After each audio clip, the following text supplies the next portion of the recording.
Senhores, temos informações exclusivas de uma fonte absolutamente confiável, que afirma que o estado de saúde de Diosdado Cabello é muito grave.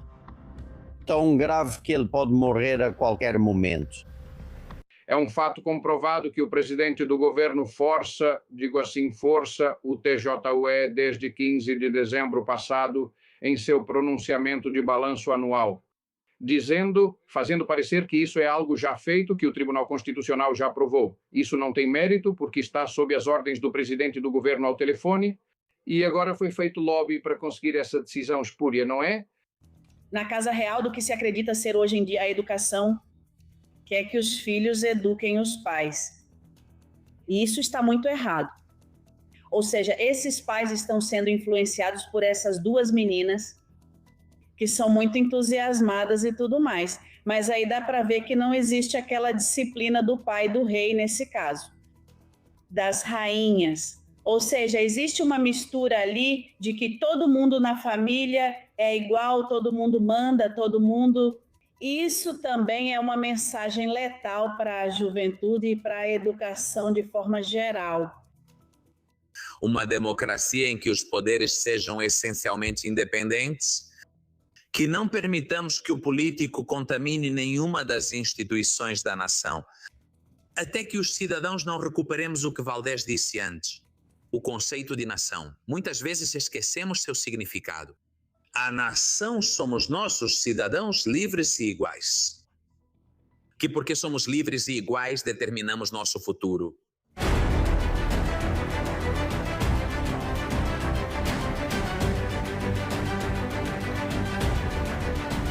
Castillón Confidencial, de Albert Castillón. Castillón Meus Seguros patrocinam o editorial do Castillón Confidencial. Obrigada. Bem-vindos, tudo bem? Confidenciais, força, honra e vamos em frente. Amigos, em todo o mundo estamos unidos com o mesmo objetivo, um mesmo pensamento e uma mesma palavra: liberdade. Só lutamos por ela e para ela, cada um no seu trabalho, com sua independência pessoal, sua ideologia e sua maneira de pensar. Especialmente este espaço é dedicado àqueles países onde o socialismo e o comunismo continuam impedindo que os seres humanos sejam livres, por exemplo, Espanha, ou, por exemplo, Venezuela. Na Venezuela, senhores, Delcy Rodrigues exagerou algum problema de saúde com estas palavras. Sobre a minha voz embargada, sim, eu tenho uma dor interna muito profunda. A voz embargada porque tenho um problema de saúde. Aqui tenho testemunhas, os médicos e os não médicos, que ficam o dia todo me dizendo que não posso fazer isso, não posso fazer aquilo. E imediatamente depois começou a fazer campanha, que é o que sempre faz, a dar pena, que é o que ele gosta. No fundo, comunicar que está doente não é por acaso. Há quem afirme que Delcy, na verdade, quer deixar a presidência sob a tutela dos Estados Unidos para outra pessoa. Já roubou bastante, tem contas na Suíça. Os Estados Unidos permitiram que ele tirasse o que quisesse nesses últimos meses. Tem contas em Dubai. Bom, a desculpa de estou nas últimas, vou morrer, deixem-me ir embora, talvez funcione para ele. Espero que até que um governo democrático na Venezuela a persiga até o fim dos seus dias e a coloque na prisão. Se não fizer isso, os Estados Unidos farão. Mas enquanto Delcy joga sua carta de estado de saúde grave, quem realmente está mal e não conta é outro. É o seu número 2. Diosdado Cabello. Senhores, temos informações exclusivas de uma fonte absolutamente confiável, que afirma que o estado de saúde de Diosdado Cabello é muito grave, tão grave que ele pode morrer a qualquer momento. A informação chega diretamente da Venezuela e do círculo próximo de Diosdado Cabello. Diosdado Cabello tem 63 anos, não é muito velho. No entanto, ele sofre há anos de uma doença arterial que não é tratada e que foi deteriorando seu estado de saúde até a situação atual. Segundo nos informam, ele sofre de uma doença arterial oclusiva coronariana, ou seja, uma arteriosclerose severa que bloqueia 2 artérias e uma terceira, boa parte dela também está obstruída. Seus excessos, falo de excessos com comida, com gorduras, com álcool e com outras substâncias, o levaram a essa situação de saúde. Ele nunca quis ouvir os médicos nem tomar medicamentos. Ele começa a tomar a medicação e depois para ou abandona, e muito menos fazer uma cirurgia, que é o que os médicos disseram que ele deveria fazer com urgência, não agora, mas já há alguns anos. Essa situação ruim de saúde que acompanha Diosdado Cabello vem piorando de forma alarmante, a tal ponto que hoje em dia ele é obrigado a viajar para todos os lugares acompanhado de um cardiologista. Repito, Diosdado Cabello não sai de casa sem estar acompanhado de um cardiologista. E isso que vocês vão ver, essa máquina é um equipamento especial de recirculação extracorpórea. Consultamos médicos para que nos dissessem o que é isso. É muito simples, é um dispositivo médico de suporte vital que substitui temporariamente a função do coração e dos pulmões, que desvia o fluxo sanguíneo para fora do corpo para oxigená-lo, filtrá-lo e devolvê-lo ao organismo. Esta máquina, junto com o cardiologista, não se separam de Diosdado Cabello quando ele sai de casa. Ele já passou por sustos antes, já teve breves paradas cardíacas. Se acontecer de novo, se o coração dele parar, ele continuaria vivo conectado a essa máquina, inclusive poderia ser operado enquanto está conectado a ela. Fontes totalmente confiáveis nos garantem que Diosdado Cabello mantém essa grave situação de saúde em relativo segredo. Só sabem disso apenas seu círculo mais íntimo, familiar e político. Ele sabe. Delcy e Jorge Rodrigues sabem, mas não pensem que ele sai por aí contando. Não é como Delcy Rodrigues, que por enquanto jamais faria isso em público. A situação de Diosdado Cabello é grave, tanto que à noite nos dizem que ele sempre dorme com profissionais de saúde ao seu lado para evitar sustos que já teve. Estamos falando de convulsões ou de breves paradas cardíacas. Essa pessoa ao lado dele, com aparelhos médicos e aquela unidade especial de recirculação extracorpórea, fica ao lado dele a noite toda. E não é fácil, porque Diosdado Cabello continua temendo pela própria vida e não dorme 2 vezes no mesmo lugar. Ele continua fazendo isso até hoje em lugares diferentes, por exemplo, na Embaixada de Cuba, ou na Embaixada da Espanha, ou na da China, ou em bunkers distribuídos em diferentes lugares de Caracas. Portanto, essa equipe médica, esses médicos e esse equipamento continuam acompanhando ele onde quer que ele vá. Por que ele ainda não fez a cirurgia? Os médicos perguntam a ele uma e outra vez. Nos dizem que já propuseram várias vezes colocar stents para dilatar as artérias e mantê-las abertas. Mas ele sempre diz que não. Por quê? Porque ele não quer abandonar o poder nem por um único dia.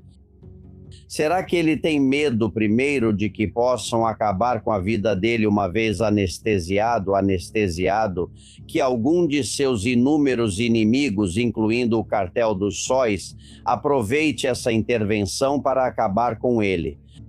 E, em segundo lugar, ele não confia em deixar o poder durante várias semanas enquanto se recupera e que uma terceira pessoa assuma o cargo.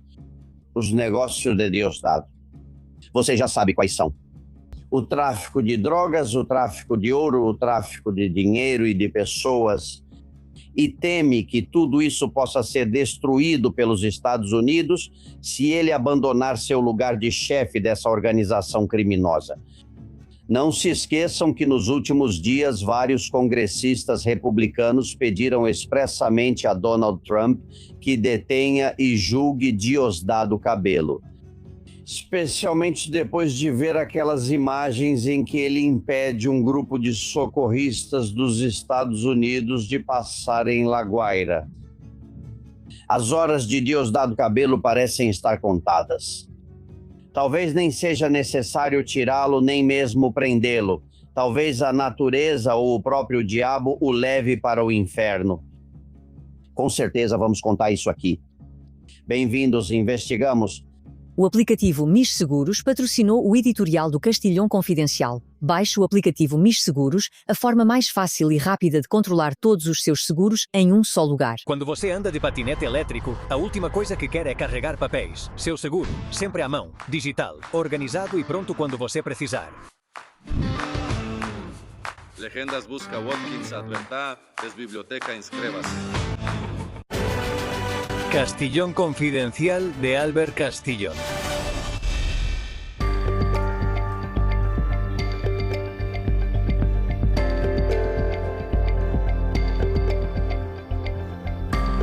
Senhores, não escondemos a decepção que todos sentimos pela decisão do Tribunal Superior de Justiça da União Europeia.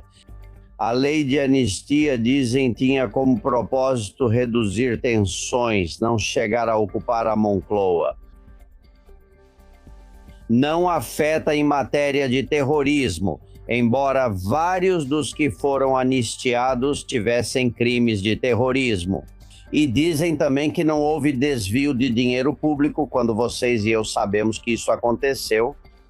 É como se houvesse dois mundos. O que sofremos na Espanha, especialmente nós que somos catalães de origem, como eu, além de muito espanhol. E depois a Europa que sempre é paciente, que vê Puigdemont como um eurodeputado com direitos, que sempre observa e fica de lado. Por que isso acontece? Há um homem que lutou muito para que isso não acontecesse, embora a batalha, acredito, ainda não tenha terminado. Ele é advogado, é consultor e tem viajado para Bruxelas, enviado cartas, se reunido com altos cargos de Bruxelas para que a decisão fosse outra. Dom Amalio de Marichalá, como vai o senhor? Muito bem, muito obrigado. E decepcionado como eu? Bem, o senhor disse isso muito bem. Por um lado, uma decepção, mas por outro lado, devo dizer que também uma injeção de reafirmação nos valores que acreditamos que devemos defender e, de fato, na justiça, não é?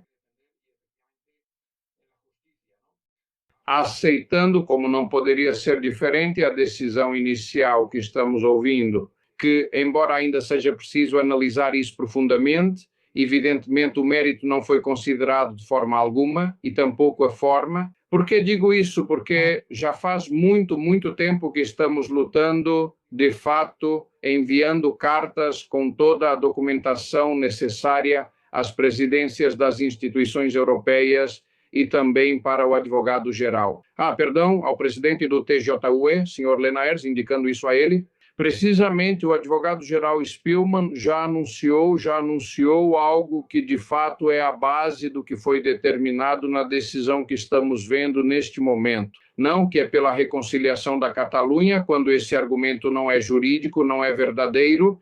Além disso, essa reconciliação pela Catalunha não existe, está cada vez mais dispersa. Eu estou em contato permanente com muitas associações.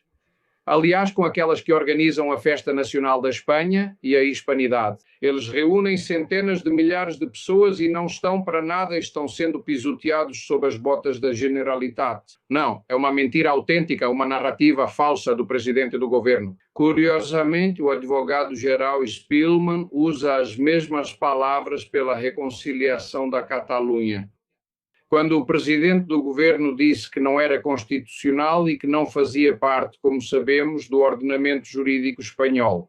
Antes das eleições do dia 23 e pouco depois, ao ver que agora podia contar com 7 votos por mera aritmética, e então disse que era. Porque é preciso fazer da necessidade uma virtude, que é qualquer argumentação jurídica, isso é um autoenforcamento de quem assim o vê, quem diz que é preciso fazer da necessidade uma virtude e está reconhecendo de forma implícita e explícita. E explicitamente A todos que quiserem ouvi-lo, que fazem isso exclusivamente por esse motivo, como nos disse o relatório da Comissão Europeia, não é? E a própria Comissão de Veneza, dizendo que era uma autoanistia em troca de 7 votos para impulsar um presidente do governo. Então, mas vamos ver se explicamos isso para os cidadãos, senhor Amália, porque parece que eles não entendem ou recebem favores em troca, ou que há manipulação e lobbies que desconhecemos. Bem, eu acho, vamos ver, o presidente do governo, isso é um fato constatado. Que força, digo assim, força o TJUE desde 15 de dezembro passado, na sua apresentação do balanço anual, dizendo e fazendo parecer que isso já está feito, que o Tribunal Constitucional já aprovou. Isso não tem mérito, porque está sob as ordens por telefone do presidente do governo e da Comissão Europeia. O relatório da Comissão de Veneza lhe dá razão quando isso é mentira, como acabamos de explicar. E se diz que se juntou. Além disso, o advogado-geral já disse que imita o argumento político e não o jurídico e divulga para a imprensa nacional e internacional, a partir desse momento, que ele ganhou a decisão. E sabemos que o próprio presidente do Tribunal Constitucional tem viajado por vários países. E sabemos, embora eu não possa determinar neste momento, que ele quis visitar o presidente ou o TJUE ou os membros do TJUE. E tudo isso é uma afirmação. Presidente constitucional, e também sabemos que ele fez contatos externos, fez lobby para conseguir essa decisão espúria. Não, disso temos certeza, e além disso já dissemos isso publicamente e nunca ninguém nos contestou. De modo que, por outro lado, o preocupante é que tenhamos escrito tantas e tantas vezes com toda a documentação jurídica. Quando pude estar lá, me deram toda a razão. Perguntei se faltava algum detalhe no jurídico para complementar, me disseram que não, que é um dossiê completo. Compareci na Comissão Europeia, na Comissão de Petições, tudo impecável. O dossiê jurídico, por outro lado, sendo conduzido por quem domina o mundo jurídico espanhol, por maioria praticamente absoluta, certo? Concluiu há 2 anos e meio contra a lei de anistia, de modo que eles têm toda a argumentação jurídica de peso, como eu acredito que jamais se conseguiu para unificar uma crítica jurídica absolutamente equitativa e absolutamente justa. Eles têm tudo nas mãos, mas veja, desculpe, mas não respondem, era aí que eu queria concluir, não respondem às cartas. E aí está um dos gravíssimos problemas, porque se explica claramente para eles o contexto, o ambiente em que tudo isso aconteceu, que é o importante para poder sentenciar, conhecer o porquê, o contexto, o âmbito em que nos movemos. Recusaram-se a avaliar isso. É como se já estivesse decidido e a pressão do governo Sanches tivesse dado o aperto final. O senhor acha que foi em troca de algo que houve um acordo, um pacto? Bem, isso já é muito difícil para mim, difícil de ver, mas de fato aqui há 2 aspectos muito delicados, Alberto. Vamos ver que de fato, subterraneamente, porque também se negociou com Puigdemont, o chefe desse partido que tem sangue em suas listas eleitorais, pactos obscuros, os que conhecemos foram surgindo pouco a pouco e os que ainda não conhecemos. O fato de ter feito esse acordo para que Puigdemont volte a lhe dar legitimidade, digamos, prorrogada dia após dia, ditando as regras do governo, e que na Europa ele volte a se legitimar, uma pessoa corrupta até o osso volte a se legitimar minimamente, e talvez seja necessário na Europa, já que a Espanha, logicamente, é uma nação importante, que seja necessário que o primeiro-ministro europeu, o espanhol, neste caso, que é apontado por toda a mídia internacional como corrupto e como alguém que ataca a independência judicial e o Estado de Direito, diariamente é preciso reerguê-lo. Dá essa sensação? E outra coisa, há uma questão gravíssima e nós temos alertado por meio de cartas sucessivas e muitas vezes, se isso acontecesse, como infelizmente aconteceu, cria um marco, uma jurisprudência, um âmbito pelo qual qualquer novo primeiro-ministro europeu poderá chegar ao poder de forma espúria, corrupta, ilegal, fraudulenta. E dessa forma, cuidado com a questão, porque a Europa se meteu em uma grande enrascada, se meteu em um problema enorme, Porque se qualquer novo primeiro-ministro for protegido, com essa decisão, qualquer um pode chegar ao poder por qualquer meio ilegítimo e absolutamente contrário à lei e conseguir se legitimar no poder. É verdade que nunca, como nestes dias, precisou tanto dos 7 votos de Puigdemont para continuar no poder. Perde todas as votações no Congresso. Temos certeza de que agora ele começará a tê-los, embora Puigdemont não volte imediatamente, pois isso depende do Supremo. Mas eu não sei se com você acontece o mesmo que comigo. Se Puigdemont volta ou não volta, já não me importa. O grave é o atropelo ao Estado de Direito, não é?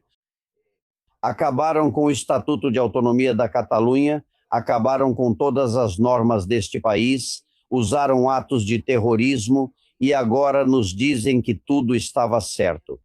Está dando uma força enorme para o pessoal do Junqueras, para o Bildu, para todos esses, não é? É isso mesmo, e até para o próprio Ila, se me permite, que é o independentismo light, mas absolutamente tudo combinado com os golpistas. Porque ele, além disso, só está aí graças a um desses partidos que participaram no golpe de Estado? Sim, mas isso demonstra, senhor Amalho, que não podemos confiar na Europa. Para manter a democracia na Espanha, o senhor me desculpe, mas não esquenta, mas não queima o chefe da oposição, Partido Popular. A Europa fica em cima do muro. O que nos resta? Veja bem, Albert, eu pedi ao chefe da oposição, pedi várias vezes, a última foi há 4 dias, justamente para anunciar a ele a marcha pela dignidade em Marbella. Pedi a ele, porque ele tem a faculdade de ligar para a presidenta von der Leyen ou para a presidenta Metsola, para a presidenta Costa, não é?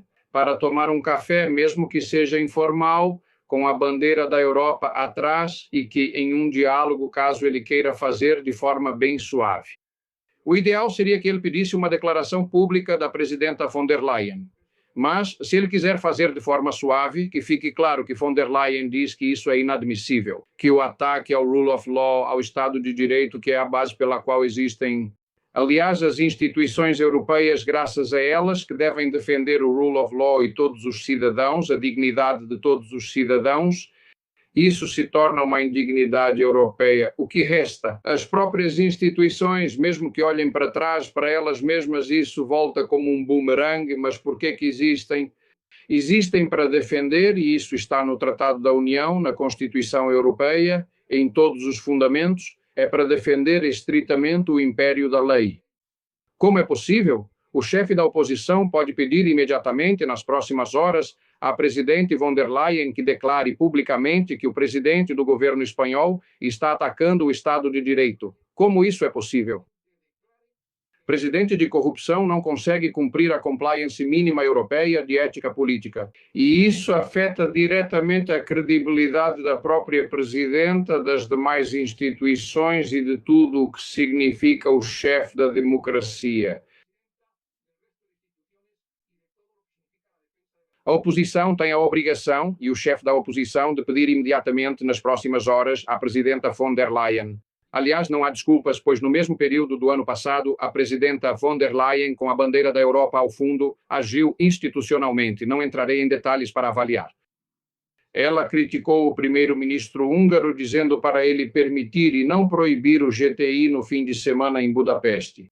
Muito bem, como é possível, então, que a presidenta da Comissão Europeia não venha a público defender o Estado de Direito, sem o qual não há manifestação no GTI, ou qualquer outra, de qualquer tipo, esportiva, ou, não sei, ecológica, ou de qualquer tipo que seja? Não há desculpas, Albert, neste momento, para que o presidente, para que o chefe da oposição peça à presidenta von der Leyen, digo isso aqui no seu programa, publicamente, uma declaração formal denunciando um primeiro-ministro que é a ignomínia da Europa. Se não acreditavam, toda a mídia mundial destaca isso diariamente. Se virmos von der Leyen fazendo isso, eu te convido para um jantar. Tomara que a gente tenha esse jantar, mas te garanto uma coisa, vamos insistir dia após dia. Tudo isso nos dá ainda mais ânimo.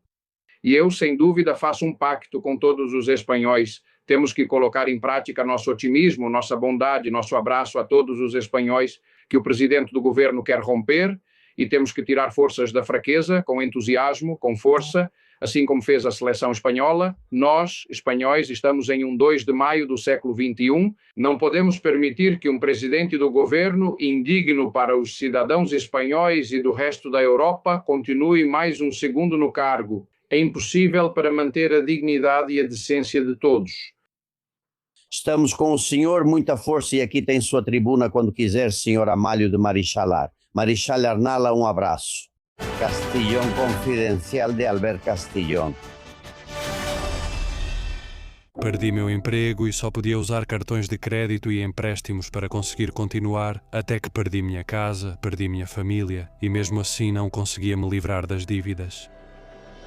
Se você está em situação de insolvência, entre em contato conosco e diremos se você atende aos requisitos da Lei da Segunda Oportunidade. Sindeuda Group, sua segunda oportunidade. Bem-vindos ao mundo Vichy Catalan, onde o autêntico e o saudável andam juntos. Aqui sabemos como aproveitar e também como cuidar de nós mesmas. Um lugar para transformar cada momento em único e saboreá-lo intensamente. Estamos te esperando na Casa da Água com Gás Vichy Catalan. Amigos, eu sei que hoje a política neste fim de semana fica um pouco de lado, pelo menos na Argentina e na Espanha. Eu sei que vocês estão focados em outra coisa, eu entendo, e além disso é até bom, é terapêutico. Recebi um meme, não lembro quem me mandou, Guilherme me fala, que mostra uma foto do Rajoy e diz: na seleção argentina não tem nenhum argentino jogando, todos são netos de espanhóis. Ai, meu querido Rancanho, minha querida Zoe Valdez, como vocês estão? Muito bem, uma honra estar aqui, uma honra, a honra é minha em tê-los aqui.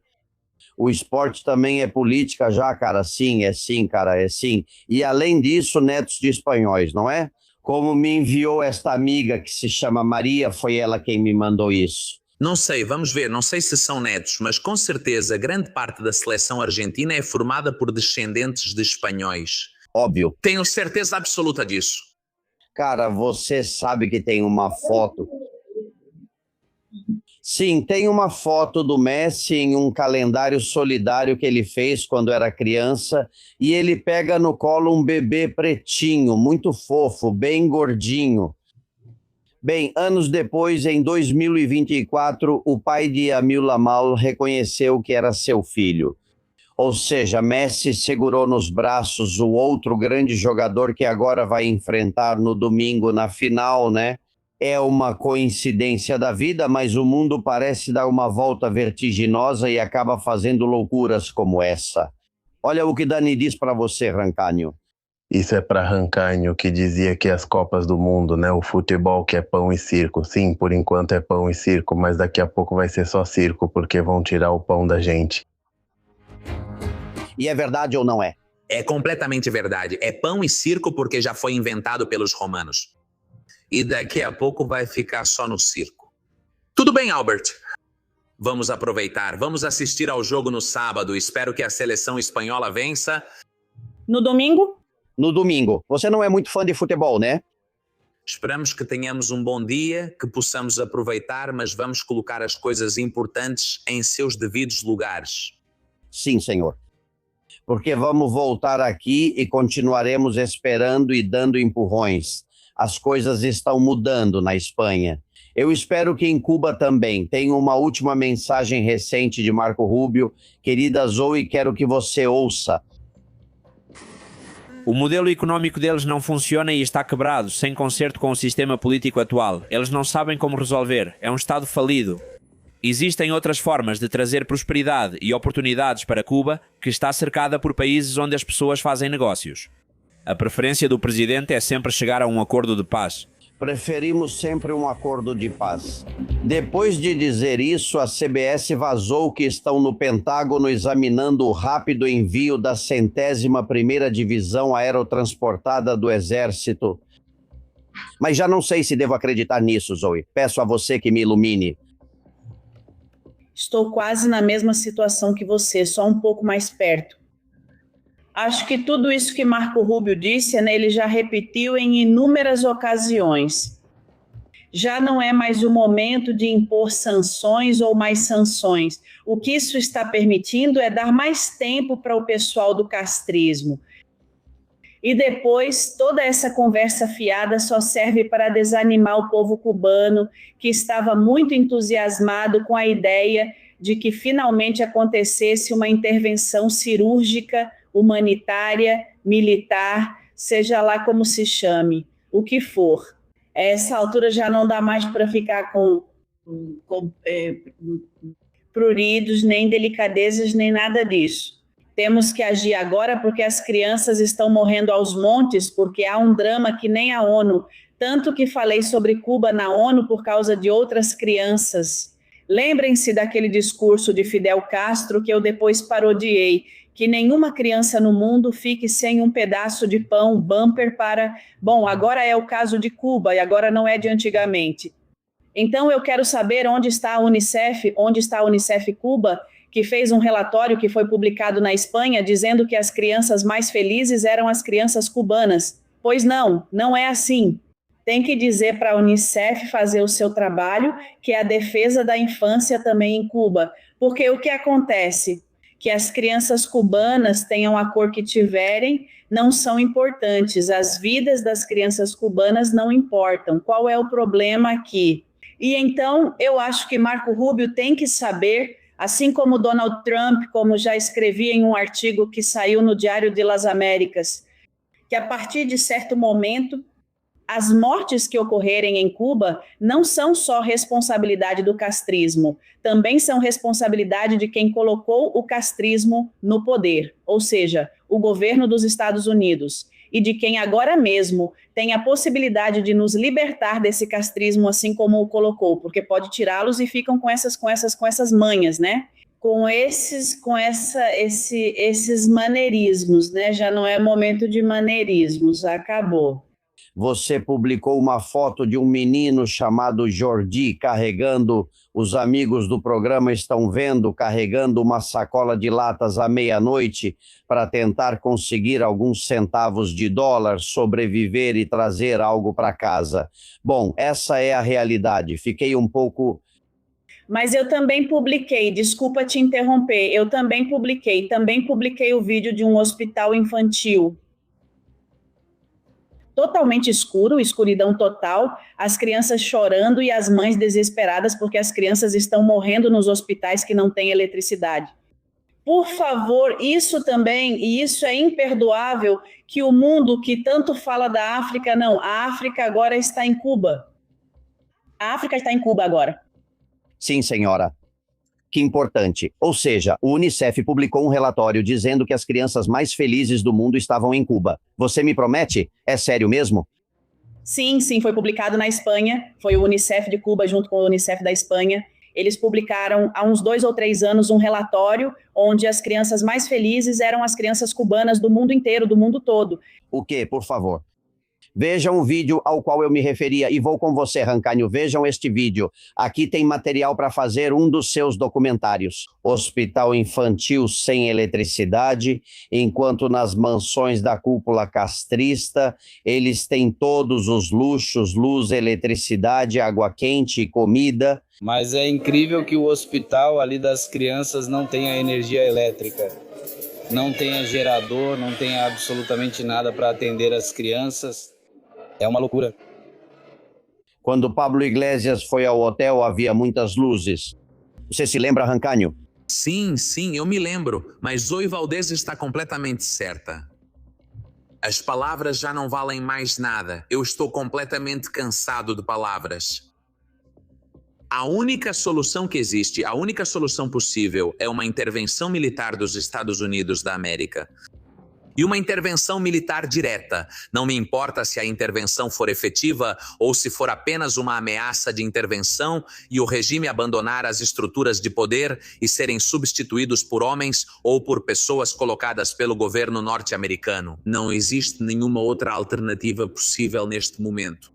E eu gostaria de lembrar que as grandes nações têm grandes responsabilidades. E se os Estados Unidos querem recuperar a grandeza de sua nação, que é grande desde a sua Constituição, e é grande pelo que fizeram ao longo de sua curta história, não podem esquecer os ideais pelos quais foram constituídos. Os Estados Unidos da América, que era pela liberdade e por Deus, e pela liberdade deveriam intervir em Cuba.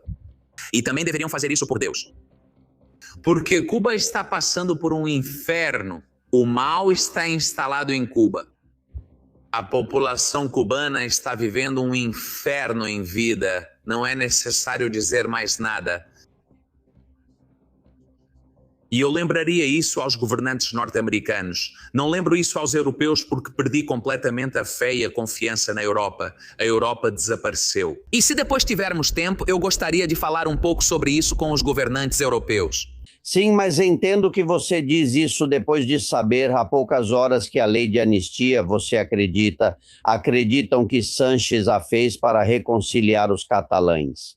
Não para ganhar a posição na Moncloa, não, porque ele é uma pessoa tão boa que fez isso para reconciliar, exatamente. Essa é mais uma razão pela qual considero que a Europa desapareceu, perdeu, não existe, está sequestrada ou não tem relevância, ou o que os governantes europeus atuais pensam não me importa absolutamente nada.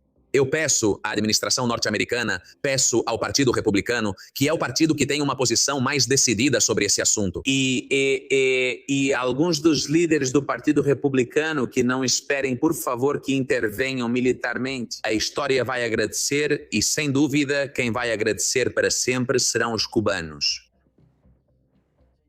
Senhores, há muita sujeira na corrupção espanhola e eu quero contar para vocês porque é a única maneira de limpar os porões que na Espanha estão nas mãos do governo e do poder. Veja, Mercedes González, diretora da Guarda Civil, depõe hoje porque ontem se estendeu o depoimento diante do juiz de Manuel Llamas. O Dao mentiu. Disse que nunca falou para os seus que se mantivessem à margem para investigar as causas da família Sanches. Mentiu porque vários disseram que ele disse isso e confessou algo mais ao juiz, que Marlaska ligou para ele para perguntar sobre o aparecimento de um e-mail de Begônia Gomes em um relatório da UCO. Ou isso vai para o nível mais baixo. Eu acho que a melhor prova de onde chegamos foi conseguida ontem pelo ABC com esse áudio. Vamos relembrar, pois já faz parte da história da Espanha. Luis Antonio del Castillo.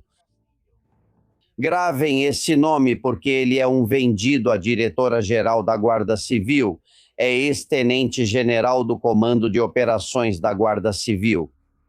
O herói aqui é Fernando Mora, general de divisão, chefe da zona da Comunidade de Madrid. Ele se aposentou há 1 ano.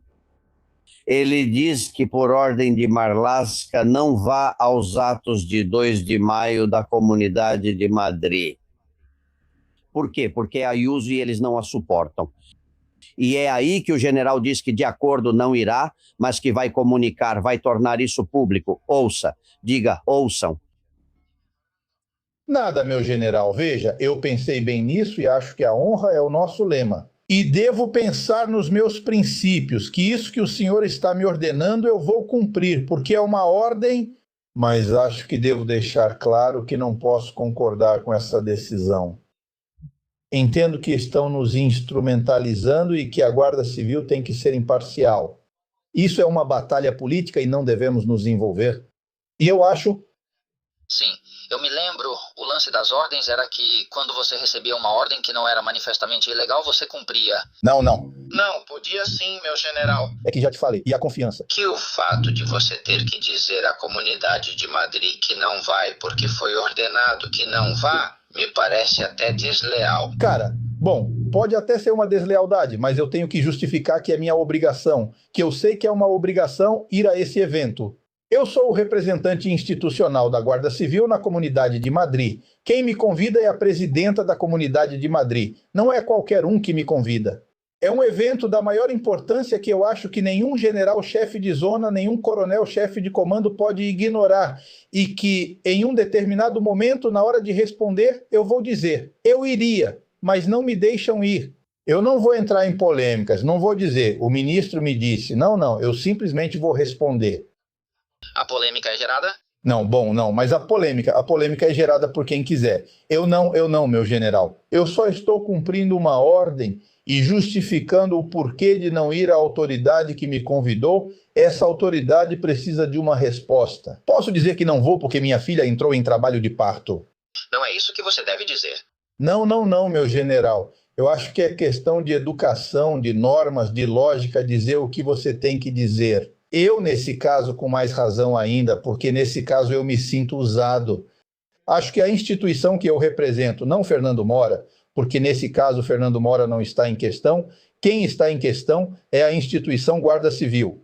Eu tenho uma placa na porta que diz: a honra é seu lema. É isso que eu exijo dos meus guardas e acho que isso está de acordo com meus princípios. O que você disser, eu vou contar para a diretora as duas opções e tudo bem. Então tá. E já não, olha, eu vou cumprir a ordem. Quer dizer, você me disse que me ordenava isso, você me disse que vinha do ministério, que o ministro deu a instrução, que a diretora está no meio. Bom, então eu não posso... Quer dizer, eu vou cumprir a ordem, mas me considero na obrigação, por questão de princípios, de dizer como tenho que dizer. Essa é a questão. Discordo totalmente, mas estou sendo sincero. Sim, que ele me olhe, que eu. A conversa dura vários minutos. Há um momento em que o general de divisão explode e diz: não vou passar por aqui, escute. Agora mesmo. Tenho que justificar diante da presidente da comunidade, a quem devo. Fui chefe de zona há 3 anos, parece perfeito. E chefe de comandância por 5. E sei que se você deixa de ir a um ato desses, não tem problema se não for. Porra, e essa decisão que o Ministério está tomando, porque está tomando por uma avaliação política, desculpa, deixa eu falar, está fazendo isso como um gesto. É um gesto de desprezo à comunidade de Madrid, à presidente da comunidade de Madrid. E com esse gesto de desprezo, estão me usando. Estão chutando a presidente da comunidade às minhas custas. No final, quase ameaçam ela, dizendo que vão expulsá-la. Escutem, eu aceito, e como não aceito, vou para casa. Não vou embora, se quiserem me expulsar, façam isso. Meu general, se você não aceitar, vai para casa.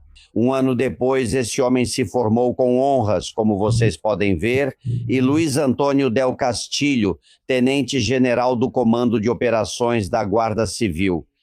Ou seja, o puxa-saco que disse e lutou para que ele cumprisse as ordens políticas de Marlaska continua no cargo. Mas para mim isso é muito importante porque mostra que ainda existem pessoas honestas. Rancânio.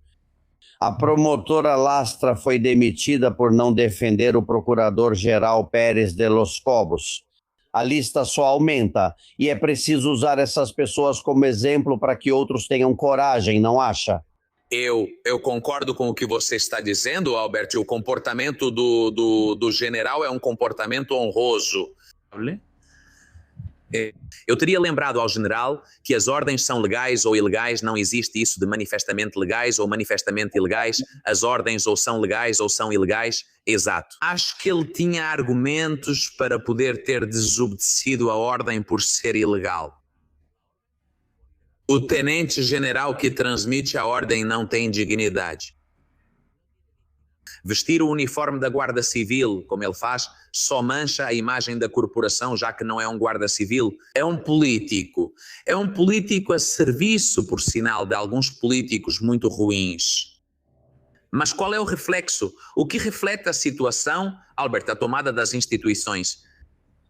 Neste regime de 78, todas as instituições foram assaltadas, tomadas à força, sequestradas.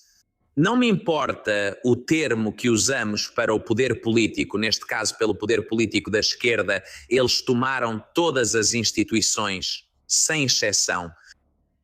O que acontece? Que o comportamento de generais ou de pessoas como o general que ouvimos não é a norma, Albert, são exceções no nosso país. Isso não é a norma. Na maioria dos casos, o guarda civil teria obedecido à ordem sem questionar. Olha, outro dia eu escrevi nas minhas redes sociais algo assim que dizia que se não acabarmos com esse regime de 78, o regime vai acabar com a gente. Sim, eu estive te ouvindo atentamente todos esses dias sobre a avaliação da justiça ou das sentenças da justiça sobre o irmão de Sánchez.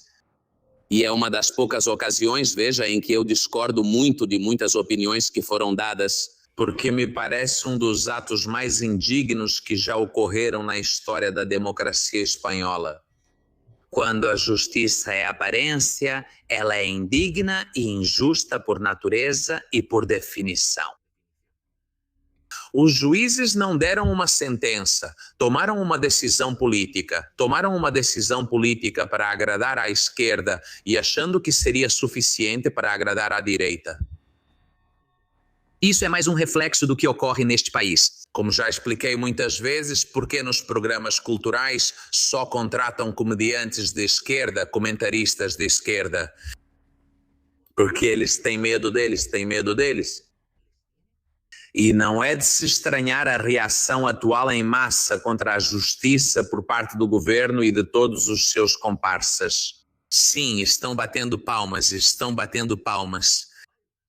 Aparentemente eles criticam, mas no fundo dizem: ainda mantemos o poder bem firme porque eles têm medo de nós. Mas há muitos heróis, muito mais do que podemos contar aqui. Juan Francisco Cuchareiro, uma fonte confidencial, ouve nosso programa e me conta a história de seu pai. Pedi para ele me enviar um áudio para que possamos conversar com ele. Ele disse que espera que isso aconteça nos próximos dias. Meu pai era coronel do Exército e diretor de armamento quando José Bono era ministro da Defesa, ou seja, Zapatero era o presidente. Era preciso testar novos coletes à prova de balas que chegavam do Corte Inglês. Então ele reuniu uma equipe, testaram e não prestavam. O comando superior disse que não podia ser, que testassem de novo os que deveriam funcionar. Mandaram outro lote de coletes à prova de balas, eram iguais e também não prestavam. Então, resumindo, disseram para abrir processo contra quem fazia o relatório.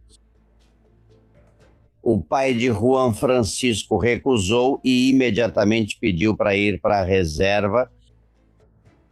Esse homem, esse coronel do Exército, agora na reserva, se chama Francisco Cuchareiro Pérez.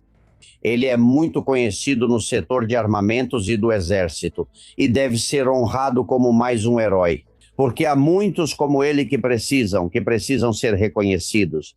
Com a carreira concluída, ou seja, ganhando muito menos e ainda sem idade para se aposentar, não é fácil dar esse passo. Isso é o passo da dignidade, mas é muito difícil porque depois é preciso pagar as contas. Entende? Não.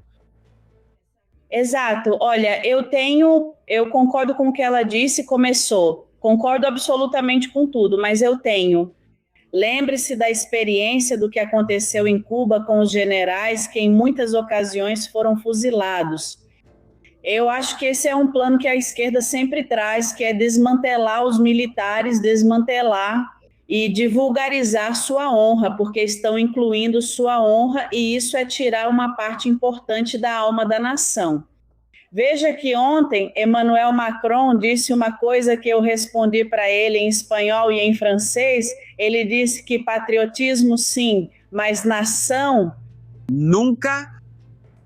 Bom, é que o patriotismo é a nação. Então, quando em 2017, por problemas como esse que estamos falando aqui agora, que está acontecendo na Espanha e que vem acontecendo já faz um tempo, eles tiram os fundos, uma grande quantidade de fundos, acho que eram 850 milhões, e se não me engano, ao general Pierre de Villiers, e todo o escândalo começa. Tentam destituí-lo e Macron e esse homem vão embora. Ele diz: não, eu não posso aceitar isso. Você está tirando a alma e a honra da nação e é isso que estão tentando fazer.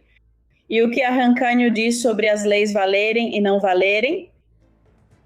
E um militar dessa envergadura, com tanta honra, tem todo o direito de dizer que não acata isso. Isso não faz sentido porque estão destruindo a alma da nação. E isso é patriotismo. os esquerdistas ou os de centro-esquerda, ou como você quiser chamar, sempre tentam romper e desmontar o que está unido. Ou seja, se o patriotismo e a nação andam juntos, então vamos separar e dizer que patriotismo é uma coisa e nação é outra, para tirar a honra dessas pessoas, que são a defesa de tudo isso, a defesa da pátria, a defesa da nação. A defesa. E além disso, se você perceber o trágico, o terrível, Zoe, é que algumas decisões que são covardes, como a decisão que os juízes tomaram no caso do irmão, deslegitimam completamente o regime democrático. A mensagem que se transmite é letal, letal. Olha, me ligavam e não eram só meus filhos, amigos dos meus filhos também me diziam: e por que diabos nós temos que cumprir as leis? E por que diabos nós não temos que roubar? Por que nós temos que ter um comportamento decente e temos que trabalhar e temos que ter empatia com nossos compatriotas? A mensagem que se transmite à cidadania, repito, é letal, letal, absolutamente letal. Por isso eu digo que essas decisões são transcendentes, têm mais peso do que as pessoas pensam. E os covardes, às vezes, são mais perversos do que os próprios perversos. No seu programa, eu vejo pessoas que respeito e com quem compartilho muitas opiniões. Mas eu não sabia o que havia para comemorar na sentença. O que havia para comemorar? Que se reconheceu o trabalho da acusação particular. Mas não se trata disso. Se a acusação particular faz seu trabalho, qual era exatamente o elemento a comemorar? Porque eu não sei, realmente não conheço. Você fala de Javier Maria Pérez Roldán, advogado das Astúrias? A oposição inteira. Estavam batendo palmas até com as orelhas. Sim. Sim, mas o que ele diz é outra visão. E eu concordo com você. Como promotoria não existe, e ele é advogado de defesa. Como a advocacia do Estado não existe, é a advocacia do PCOE.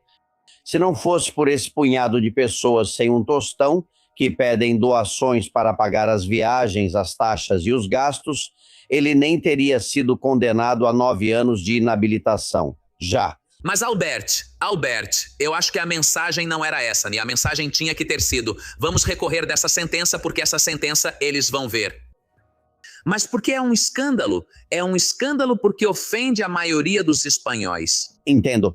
Porque é um claro sintoma de que não há justiça igual para todos os espanhóis, de que foi uma espécie de armação política, Alberto.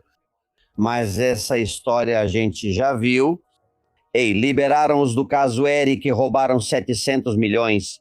O procurador-geral continua sendo procurador, mas cometeu um crime, claro que você não sabe.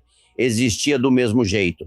Mas aqueles que nunca abandonam, os que não abandonam o partido, são os que acabam na prisão, abandonados. Aqueles que o partido descarta, aqueles que logo foram abandonados pelo Partido Popular, aqueles que foram abandonados pelo Partido Socialista.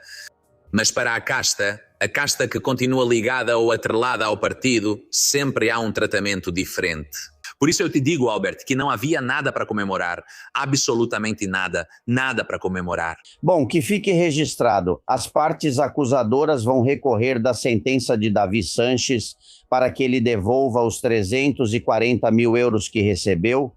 Que fique registrado que muita gente, entre elas Carlos de Quebec, me diz que existe uma hashtag chamada "O Irmãozão deve devolver o que roubou", o irmãozão deve devolver o que roubou. Espalhem essa hashtag, nos ajudem, porque isso também faz as coisas acontecerem. E mais uma, a Marcha pela Dignidade já podemos anunciar em Marbella.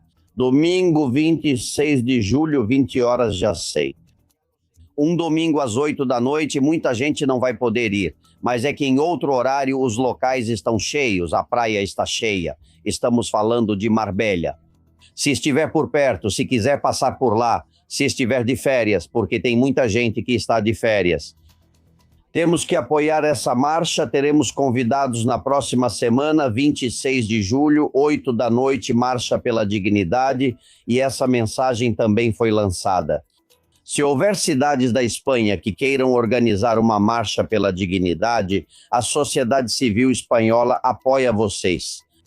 Eu coloco vocês em contato com convidados como Amálio de Marichalar, que esteve agora conosco, e com outros como Marcos de Quinta. E nos unimos para fazer mais marchas pela Espanha, porque a dignidade na Espanha está no chão. Não preciso nem te dizer que devolveram o passaporte para Begônia Gomes, não preciso falar mais nada. A audiência provincial disse para Peinado que sim, ela será julgada por um júri popular. Tiraram 2 crimes dela, o de corrupção nos negócios e o de apropriação indébita, mas mantiveram outros 2, tráfico de informações, tráfico de influência e desvio de dinheiro público, mas devolveram o passaporte para ela e já anularam as medidas cautelares. Eu fico triste porque isso volta a mostrar que não somos todos iguais perante a lei. Esse ataque furioso de Sánchez aos juízes, porque agora ele critica a audiência provincial. Para ele isso não importa, isso é coisa básica de ditador, não é? Isso é coisa básica de ditador, isso é o que ele está fazendo pelas instruções que ele foi buscar em Cuba na sua primeira viagem. É que ele está fazendo exatamente como disseram para ele fazer e vai ser assim até o final. E ele não vai embora e ela vai conseguir o que quer, porque ela, além disso, ela é extremamente perigosa, ela está o tempo todo nas sombras e ela é. Um dos grandes perigos, como você disse, é que devemos apoiar todas as marchas e nós, espanhóis, não podemos deixar as ruas. Eu nesse momento não vou estar, mas assim que eu voltar, toda marcha que tiver, eu vou ter que pagar a passagem de avião. O que for, eu estarei lá. Não se pode sair das ruas porque esse pessoal não vai embora, e se esse pessoal não vai embora, não se pode sair das ruas. Mas isso é coisa de ditador, não é? Isso já é? É. O ditador já é faz tempo, e a Espanha é uma ditadura, mas claro, isso não tem e vai piorar. Infelizmente, vamos piorar. E você sabe o que aconteceu nos últimos tempos, que talvez por ingenuidade ou por entusiasmo transmitimos uma ideia equivocada? Exato, transmitimos a ideia de que o sistema de justiça europeu e espanhol era um sistema de justiça independente, e não é. Não podemos acusar o regime, como fazemos, de corrupto, de ter sequestrado e tomado de assalto todas as instituições e deixar o aparato judicial de fora é um erro, porque isso não é verdade e vemos isso todos os dias.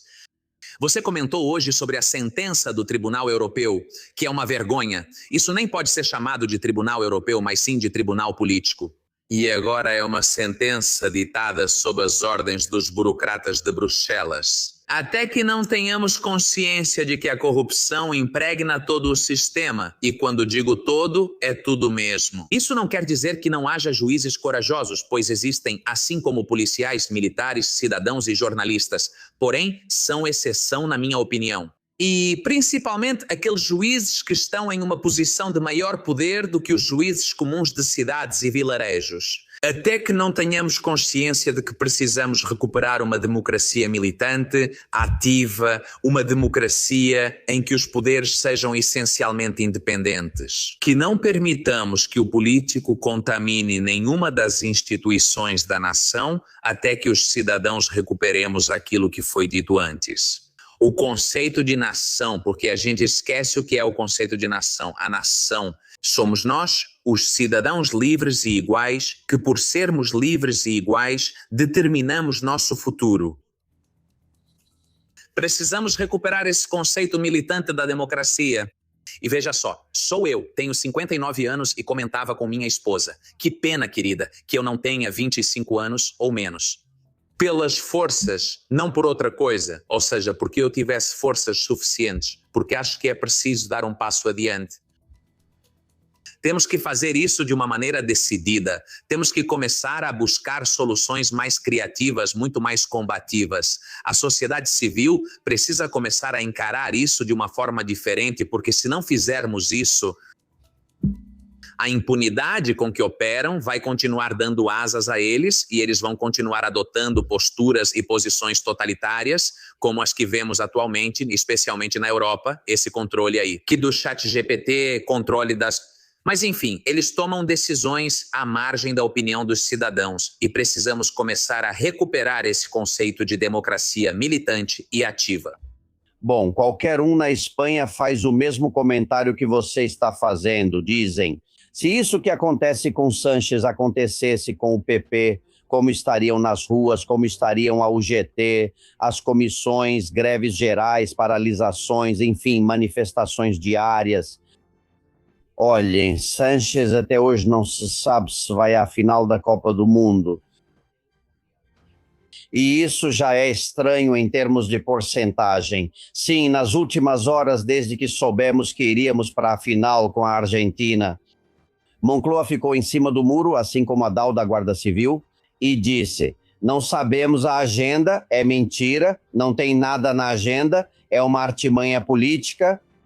E agora, nas últimas horas, continuam mentindo, dizendo que tentam arranjar um espaço, buscar uma fórmula. Bom, o que está acontecendo com Sánchez? Vou te contar porque tivemos comunicação e informações do entorno, de membros das forças de segurança que não estão longe dele. E isso facilita muitas coisas. Te conto em 1 minuto. Sobre Sánchez e a Copa do Mundo, o que acham José Antônio, Isabel, Francisco e Miguel? Acho que não vamos poder contar com a presença do nosso líder na final ao lado de Trump, nem de Milley, com as respectivas esposas dos outros. Mas, enfim, minha proposta é que no estádio e naqueles lugares com telões aproveitemos essa pausa para hidratação para cantar alguma canção tradicional espanhola. Você dizia que o Sánchez não foi a nenhum jogo da Espanha e eu peço a Deus que ele não vá, por favor, que ele não vá, que ele não vá, que ele não dê azar pra gente. Deus me livre, não queremos que ele vá. Eu tenho um desejo para a final, que lembrem do nosso presidente por tudo o que ele tem feito tão bem, por como ele nos une, por como ele olha pela Espanha, por como ele olha pelo que é, pela cidadania daqui da Espanha. Eu gostaria que lembrassem dele. Como é que o Celon vai para a final da Copa do Mundo? Se vão cantar a música do verão para ele, e ele vai se ver refletido na frente de todo mundo. Ele sabe que não pode ir, então é melhor não ir. Senhores, nós consultamos, como eu disse, gente da segurança do presidente, não digo mais nada, para ver se vão ter problemas, se ele pensa em ir ou não, e por que ele não vai. Porque aqui houve especulações de muita gente. Tem quem dizia, é porque é em Nova York, vai que Donald Trump o prende. Digo, cara, essa sorte a gente não vai ter. Tomara. Mas não sei, não é o caso. Não é o caso. E o que me dizem eu transmito para vocês. Sánchez, me dizem que não vai, não sei. De agora até domingo ele pode mudar de opinião, mas me dizem que não vai porque tem um medo terrível disso.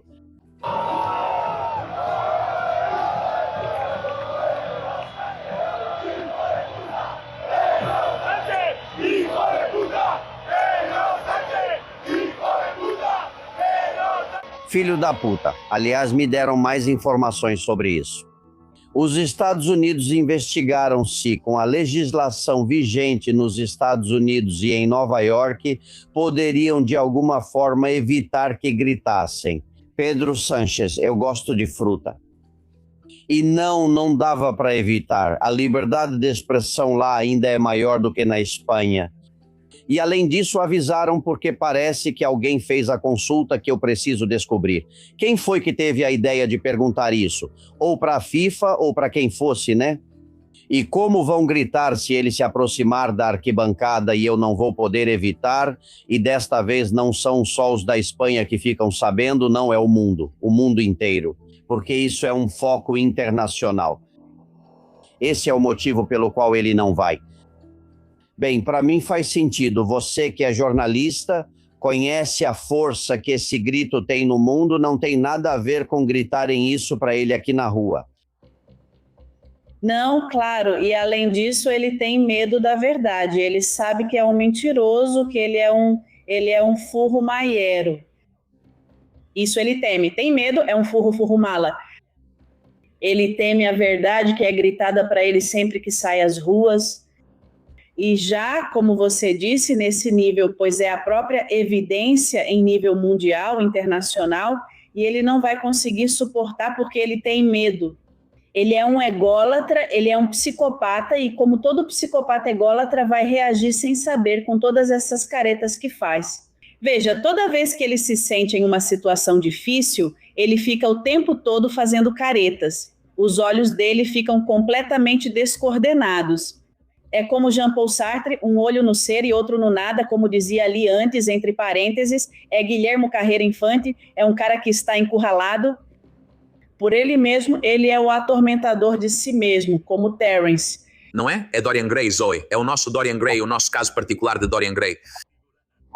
Exato, sim. Mas que indignidade ter uma final e o presidente do governo não estar presente porque não consegue evitar que as pessoas digam o que pensam dele.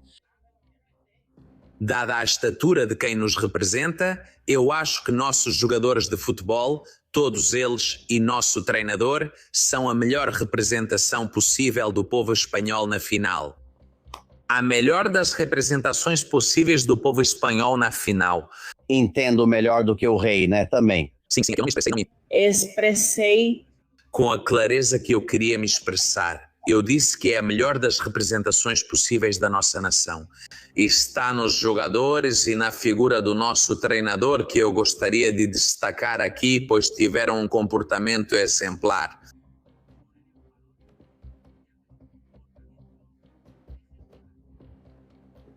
Não geraram tensão, não geraram ódio e foram capazes de fazer o que todos os seus compatriotas querem, que é se unir, estar juntos, progredir juntos, ajudar uns aos outros, se comportar como uma nação. O que era que Valdés dizia antes?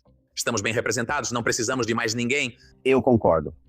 Ângeles e Virgínia falam sobre os reis que vão sim à Copa do Mundo, pelo menos o rei. Me parece fenomenal que a família real comemore, mas não desse jeito tão cafona e tão coloquial. Um chefe de Estado deve estar cercado, nem digo de pompa, mas neste caso de magnificência. Ao ver essas imagens nas redes sociais, senti que algo estava errado. Hoje seria um bom dia para desafiar nossa querida rainha, que já sabe que o protocolo já está na lista, sabe tanto, que quero ver se ela tem coragem de no domingo aparecer com a bandeira da Espanha, ela e suas 2 filhinhas. Assim como fizeram com a bandeira da França, você viu, Zoe, a imagem da bandeira da França nos vestidos? No mesmo dia em que a Espanha enfrenta a França na Copa do Mundo, no mesmo dia nacional da França, eles fazem esse teatrinho. Nunca vimos isso com a bandeira da Espanha, Zoe. O que há com eles? Eu não sei o que está acontecendo com eles, o que eu sei, e vou deixar isso bem claro, é que eu acho que há uma forma de infiltração na família real. Do que se acredita que é hoje em dia a educação, que é os filhos educarem os pais, e isso está muito errado. Ou seja, esses pais estão sendo influenciados por essas 2 meninas que são muito entusiasmadas e tudo mais, mas aí dá para ver que não existe aquela disciplina do pai do rei, nesse caso da rainha. Ou seja, há uma mistura ali de que todo mundo na família é igualzinho, todo mundo manda, todo mundo... Isso também é uma mensagem letal para a juventude e para a educação de maneira geral. Mas, enfim, essa é a mensagem que eles querem. Eu não vou criticar o rei, eu tenho um enorme respeito pelo rei da Espanha e essa é a minha posição. Mas, sem dúvida, eu preciso fazer uma observação, e essa observação é muito importante para mim, não só para essa família real, mas para a Espanha. Essa não é a educação que devemos continuar impondo à família, porque, na minha opinião, não é a correta. Podemos entender, Zoe e Albert, que eles têm simpatia pela França, na final de contas continuam sendo Bourbons. Eu entendo que tenham essa simpatia natural, familiar pela França, porque são Bourbons. Mas eu gostaria de lembrar a Sua Majestade e a toda a trupe que a acompanha que possivelmente a pior fase da história da Espanha, ou seja, o nosso maior dilema, aconteceu durante a invasão de Napoleão, que significou para a Espanha praticamente a destruição do nosso patrimônio cultural e do nosso patrimônio econômico. Não se fala porque parece que não é politicamente correto. Mas grande parte do atraso histórico que a Espanha leva anos, eu diria que décadas, para recuperar, é consequência do episódio do Bonaparte, o Bonaparte francês. E eu gostaria de dizer que tenho por ele a mesma simpatia que por Macron, me parecem exatamente a mesma merda. E eu digo isso com todas as letras. O caso do Macron, de verdade, eu não sei quando os franceses, Zoe, vão se livrar dele. É que ele não faz nada direito. Toda vez que vejo o Macron são só besteiras. Outro dia na Turquia, lá fingindo que estava correndo pela cidade com não sei quantos seguranças, é o que você comentou sobre patriotismo, sim, nação, não. Sinceramente, eu não sei como uma nação como a França pode se permitir ter esse presidente. A prioridade nacional foi por água abaixo e porque existe um plano de invasão que favorece esse tipo de pessoa que, sabendo que não tem o apoio de uma nação, o apoio patriótico de uma nação, então ele se escuda e busca refúgio e poder naquilo que ele permitiu que invadissem o país onde está. É assim, é um torniquete e uma máquina de moer que vai destruindo o país. E os que vão se salvando são os que estão no comando da manivela da máquina de moer. E é assim que destroem nações e países. A Espanha seguirá esse caminho se não se livrar desses entusiasmos. Eu espero que em 27 a gente se livre desse palhaço, porque isso aqui é um palhaço total. Tomara. Queria falar algo antes do programa acabar. Vocês perceberam que eu estava olhando o celular, como sempre, estão me escrevendo de Cuba, desta vez para agradecer por falarem dos hospitais e das crianças e para que não abandonem esse tema. Eu estou muito sensível com isso, estamos muito sensíveis, o exílio está muito sensível com isso, porque é desumano. Vamos fazer isso, não vamos esquecer. E concordo com você que aqui temos que pressionar a Unicef, a ONU, todo mundo para que faça seu trabalho. É tudo muito difícil. Eu posso te ajudar da única forma em que eu posso ajudar, ou no que eu acho que posso ser útil, é me colocar à sua disposição para gravar uma peça documental. Imediatamente que você me diga com quem eu tenho que entrar em contato, com quem eu tenho que falar, quem eu tenho que entrevistar, com quem temos que conversar. Para criar uma peça documental rápida e eficaz, para distribuir pelo mundo todo e para colocar a questão dos hospitais e das crianças cubanas no foco do noticiário, estou à sua disposição. Depois que terminarmos ou algo assim, quando nos encontrarmos, facilita os contatos, eu te ligo, meu chefe de produção te liga e é nisso que posso te ajudar e além disso, me parece uma ideia magnífica. São as coisas pelas quais vale a pena lutar. Aliás, eu te agradeço, Zoe, por serem tão corajosos. Há cubanos muito corajosos. É o que tem que ser feito. Lutar, por isso devemos avançar em tudo o que for possível e em todos os lugares. Deixariam ele entrar para gravar, Zoe? Em Cuba, provavelmente não.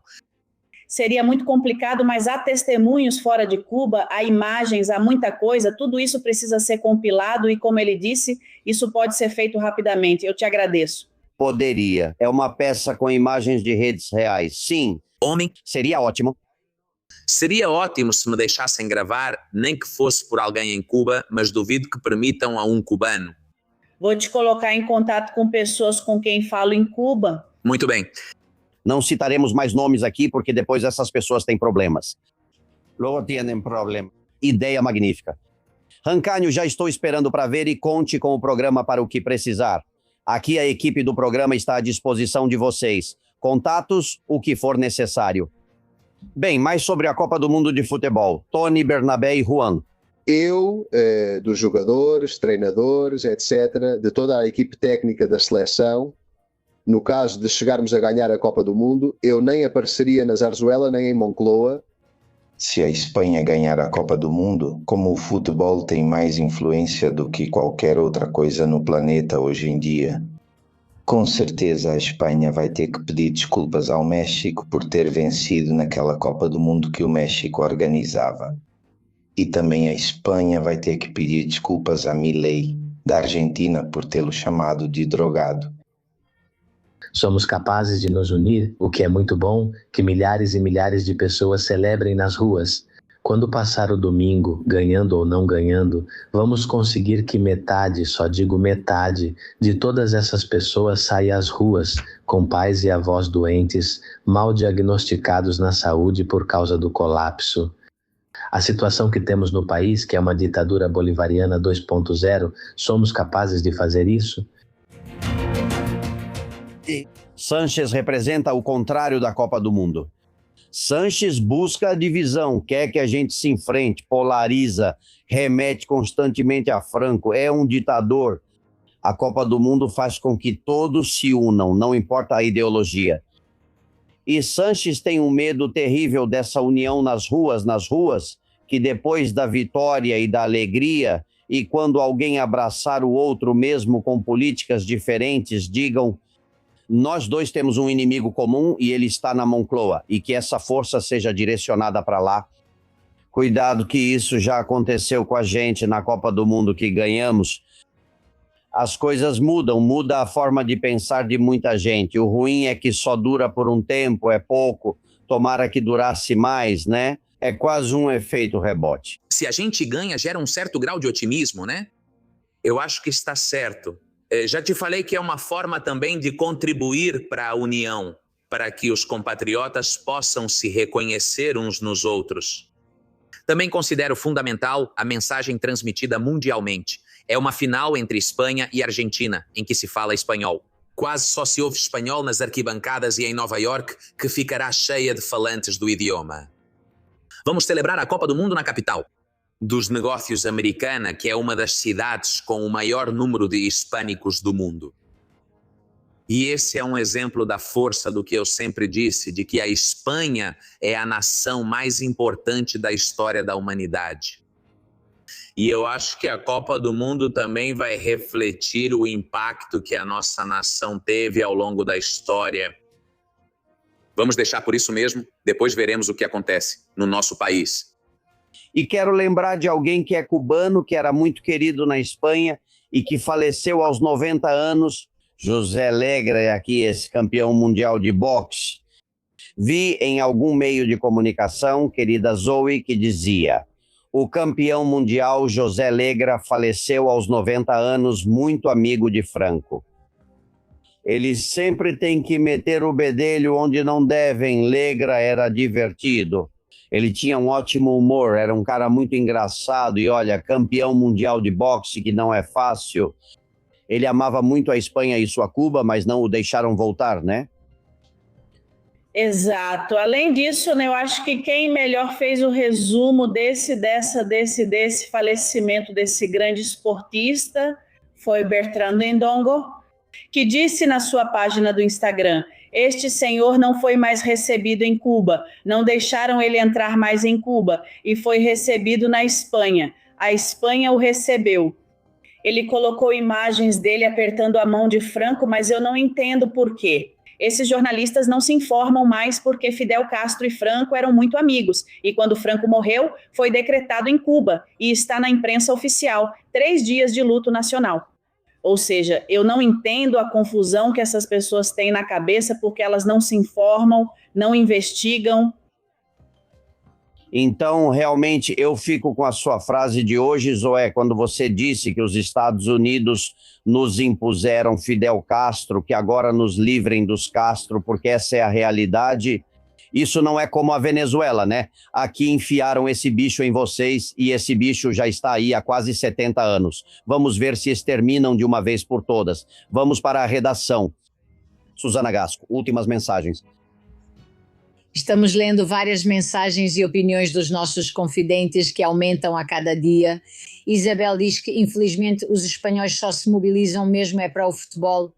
Também Salud diz que Sánchez está entregando a Espanha, mas está entregando aos pedaços. Fernando diz que entregar Gibraltar é uma vergonha absoluta para a Espanha. Este governo não tem limites e ainda se gaba disso. Concha pergunta quanto será que pagaram para Sánchez por vender Gibraltar aos ingleses. Ana diz que a realeza espanhola a cada dia caiu mais baixo. Me dá uma vergonha absoluta. Alfonso diz que a inabilitação para cargo público deveria ser permanente. Na verdade, deveria ser para toda a vida, porque quem comete crime, se deixar, volta a repetir. Nancy diz que, amigo Albert, seu programa é imperdível do começo ao fim. Que Deus permita que os espanhóis despertem e que cada vez mais pessoas se levantem e com mais voz. Lola diz que Pedro Sánchez não vá ao futebol, que não vá, que ele dá azar. Também neste caso. A Luriel diz que se estivéssemos tão unidos como estamos na seleção, todos nós estaríamos muito melhor. E esta é a última.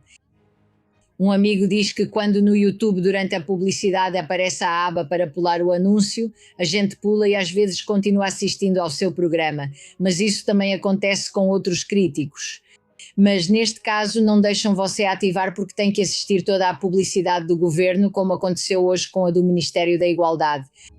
E por aqui ficamos, Álvaro. Convido todos os confidenciais e também quem normalmente não nos assiste a acompanhar todos os nossos programas por meio desses canais que temos e também pelo jornal digital castilhonconfidencial.com. Interessante para ficar muito bem informada. Muito obrigada, Álvaro. Obrigado. Ou seja, quando alguém quer pular a propaganda que tem aqui, cada um faz o que quiser, você acaba entrando em publicidade do governo da Espanha. Eu sem aceitar dinheiro público e estão me enganando do mesmo jeito. Rancanho, temos que fazer alguma coisa, estou um pouco cansado disso. Se você me permitir, além da minha oferta para Zoé, de dar visibilidade e voz a todos os cubanos livres para denunciar a situação que está acontecendo nos hospitais de Cuba. E com o que está acontecendo com os doentes e com as crianças. Gostaria que os confidentes não se esquecessem do meu documentário que está no YouTube de David Lazo, que é um grito pela sobrevivência do campo espanhol, não só o campo espanhol, mas também o campo europeu, dos agricultores, pecuaristas e das pessoas do mar que saem para trabalhar todos os dias e querem continuar defendendo suas tradições e seu modo de vida. E acho que são 24, 48 horas que eu tenho É falso, modesto, tanto faz. Eu tenho um excelente documentário na Amazon Prime sobre Lela, que se chama assim, no qual mostramos entrevistas com pacientes, com familiares, para que nos contem o que é essa doença e para que nos contem o comportamento que têm os políticos e governantes espanhóis com aquelas pessoas que realmente precisam de ajuda. Peço que assistam ao documentário sobre Lela, conto com seu apoio. Preciso que vocês tenham consciência do governo e dos políticos que temos e que meus compatriotas tenham consciência do que é realmente importante. E além disso, é um problema. Na Amazon Prime. E está muito bem que assistam depois do jogo de futebol ou antes. Aparece Yolanda, não aparece minha amiga Yolanda? De Prado. Yolanda, aparece sua amiga Yolanda, aparece muito mais gente, aparecem os cuidadores, e o documentário é realmente excepcional pela grandeza dos personagens que aparecem no documentário. Tristemente, alguns deles já faleceram, então te agradeço por me permitir. Por favor. Por favor. O do David Lafosse no YouTube já está superando os ossos. Sim, vamos. Vamos, não é uma boa época, você sabe que o canal do YouTube da minha produtora não é como o seu de influenciador, mas está lá subindo todo dia. Não se preocupe, que vamos chegar lá e, além disso, temos previstas agora uma série de ações importantes. Porque já te digo, é um grito, você nem imagina a quantidade de coisas bonitas que me dizem.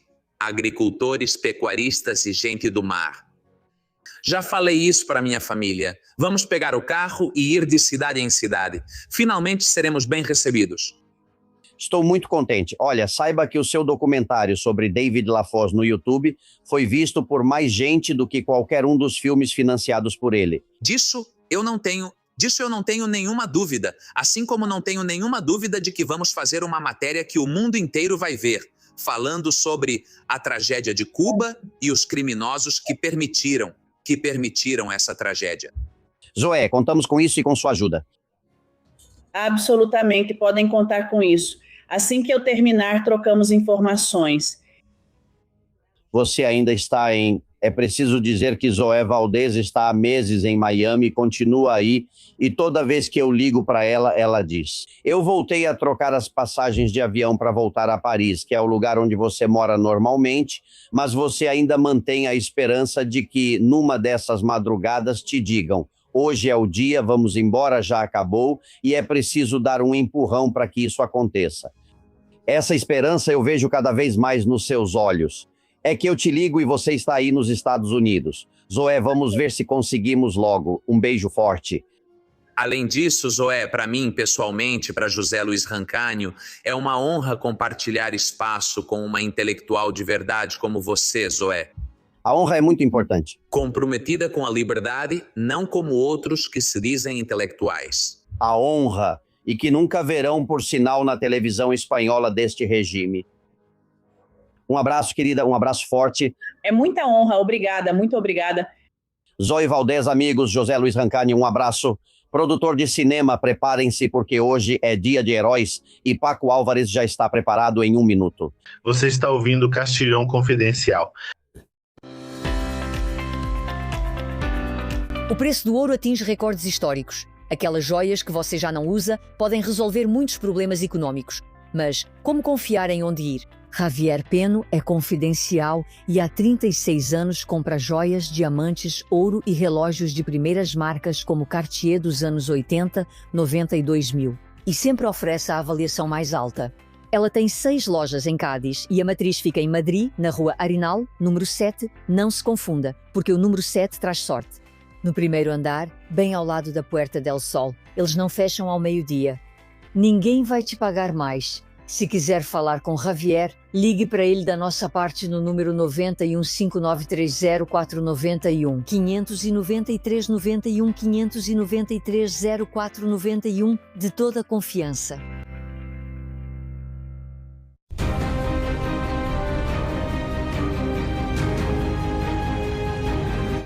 Senhores, os heróis anônimos, em grande parte, muitos deles são protagonistas aqui no programa.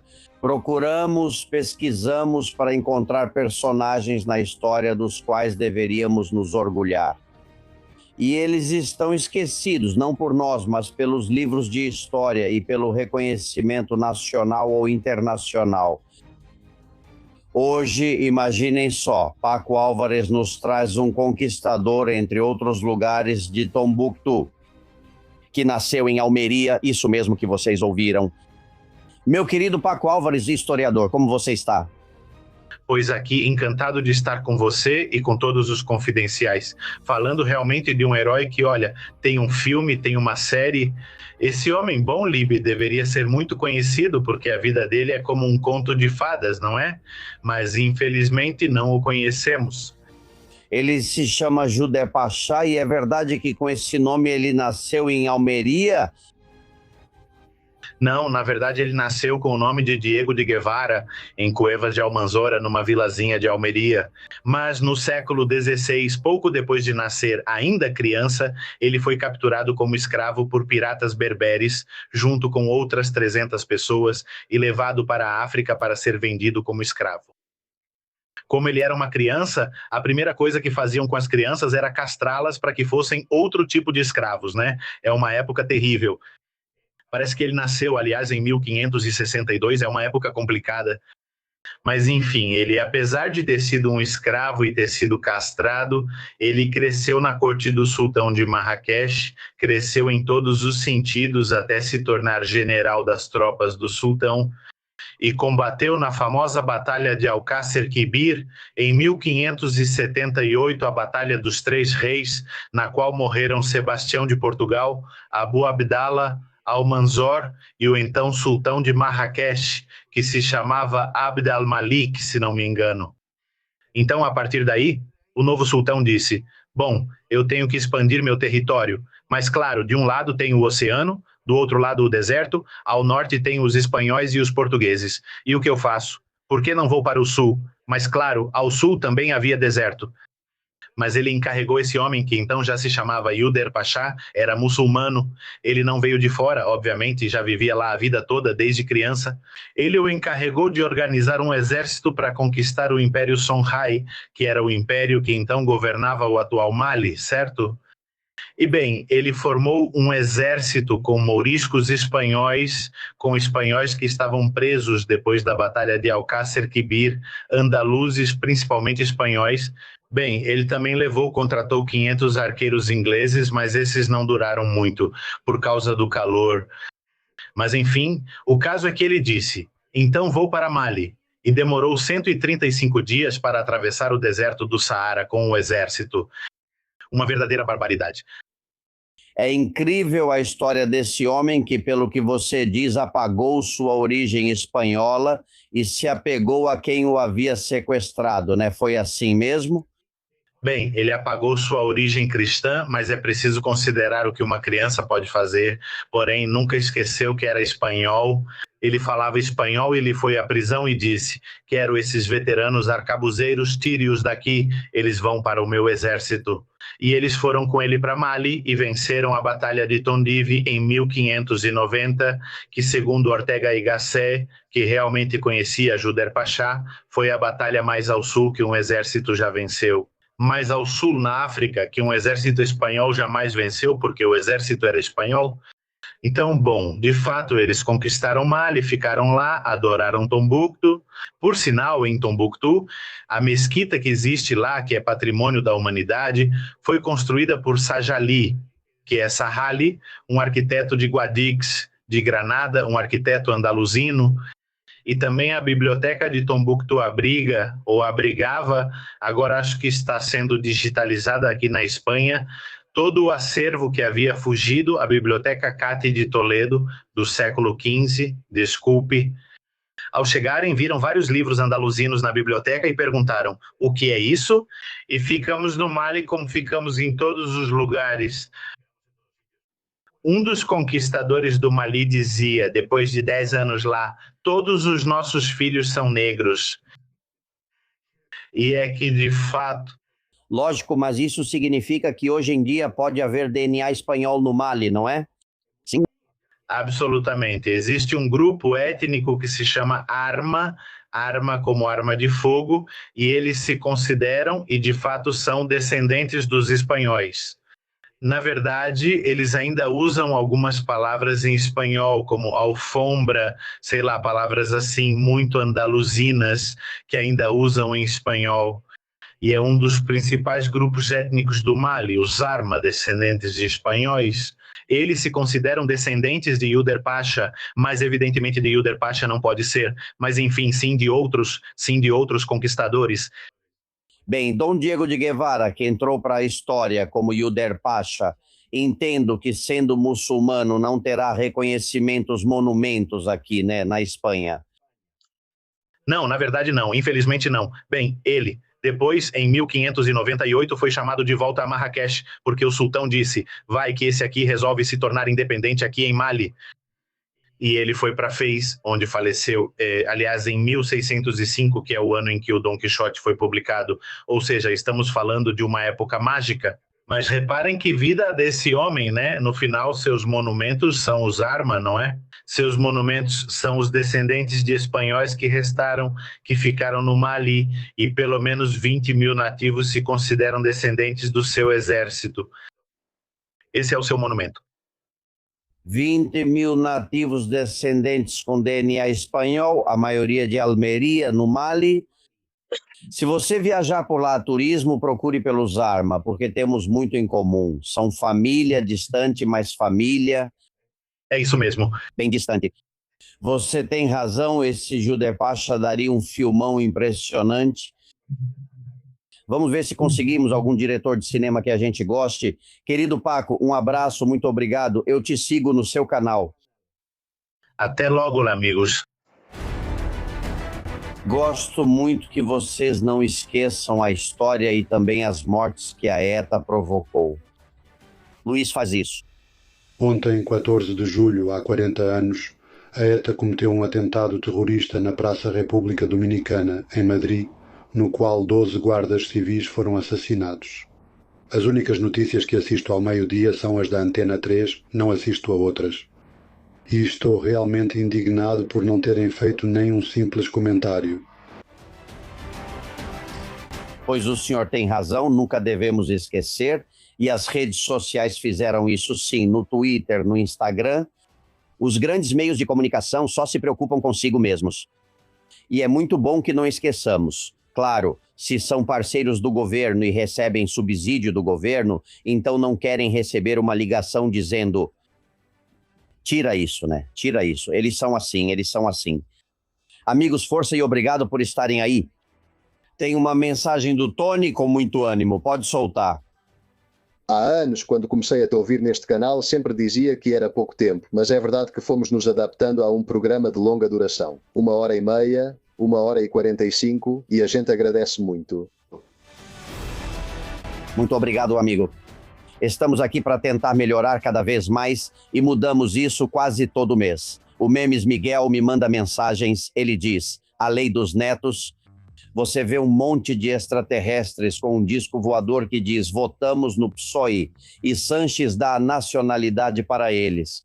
Em troca do seu voto, o que você precisar. Vamos acabar assim. Bom, se já não estamos... E outro que a Amparo me mandou, em que Sanches tapa a boca dos leões do Congresso com um lenço e o emblema do PSOE. Uma imagem que vale mais do que 1000 palavras. Eu gosto muito. Bom, e Freud Lannister, Yolanda Dias é a protagonista. Ouçam. Olá a todos, todas e todos. Hoje eu trago uma excelente notícia para vocês. Acontece que cada vez temos mais empregos precários na Espanha e trabalhadores que não conseguem viver com seus salários. O que deve ser uma ótima notícia. Porque o Ney Sordo e Pepe Álvares me garantiram isso enquanto eu enviava milhões de euros para seus sindicatos e toneladas de frutos do mar. E como eu não sou muito esperta, eu acredito. Só vou dizer que ainda teremos governo corrupto por muito tempo. Exatamente assim, 33 milhões de euros, mas isso é só o que a UGT e as comisões recebem do governo central. Desculpe, mas é que depois Juanma Moreno também dá. Ayuso também dá. Sim, além disso, eles recebem de várias comunidades autônomas. Para quê? Para não convocar greves em suas comunidades ou em seus municípios. Eles são como uma máfia em que, se você não paga, eles vão para a rua e protestam contra você. Se você paga, eles ficam quietos. É terrível o que eu digo, mas foi nisso que os sindicatos se transformaram na Espanha. Bom, isso vocês não vão ver na televisão espanhola e também não vão ver esse GAC que me manda uma informação confidencial. Não sei, isso também já aconteceu com a gente. Limpei a televisão com gel desinfetante e o canal 1 sumiu. Façam o teste. Limpem a TV com gel desinfetante e vocês vão ver como a La 1 some, a La Sexta, às vezes os telejornais da 4 Bom e muitos outros, até alguns de emissoras onde eu já trabalhei. Bom, Fernando Francisco SPD, muito obrigado pela sua doação, que sem vocês aqui não podemos seguir em frente.